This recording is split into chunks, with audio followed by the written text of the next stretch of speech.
время быть мусульманином – это большая ответственность. Люди смотрят на нас и по нашим поступкам судят о нашей религии. Они смотрят на то, как мы одеты, что мы говорим и как поступаем.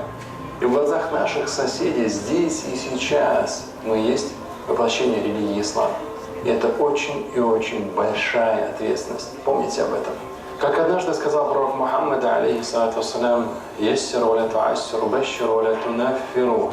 Облегчайте, а не создавайте затруднения. Несите благую весть и не внушайте отвращения. Что же делать, спросите вы? Ничего сверхъестественного.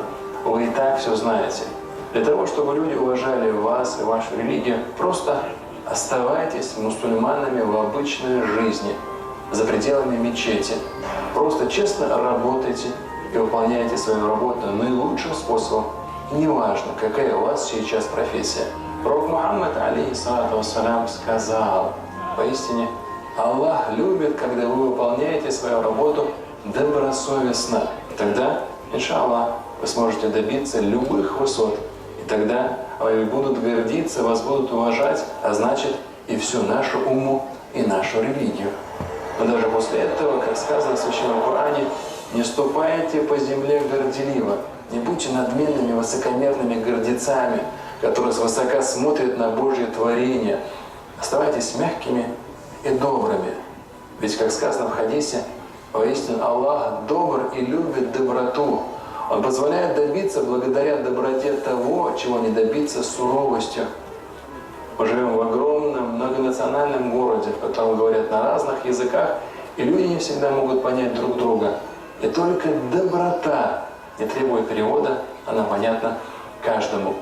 Посланник Аллаха, алейхиссалату вассалям, сказал: среди людей есть такие, которые являются ключом к добру и замком от зла. Есть и такие, которые являются ключом к злу и замком от добра.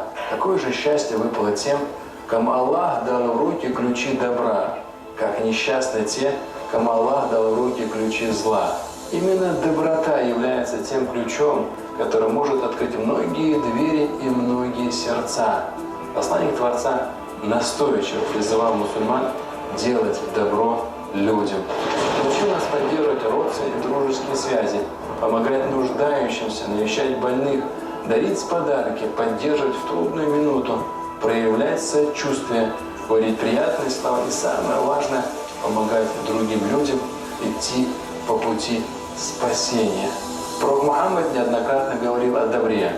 Воистину Всевышний Аллах добрый, любит доброту во всех делах.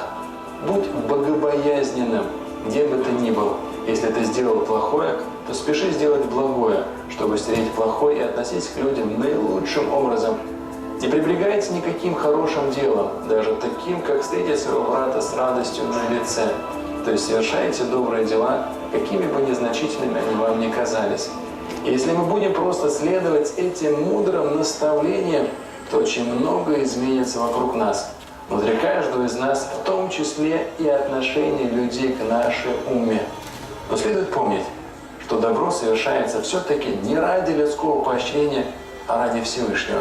И тогда за каждое доброе деяние вам будет уготована великая награда.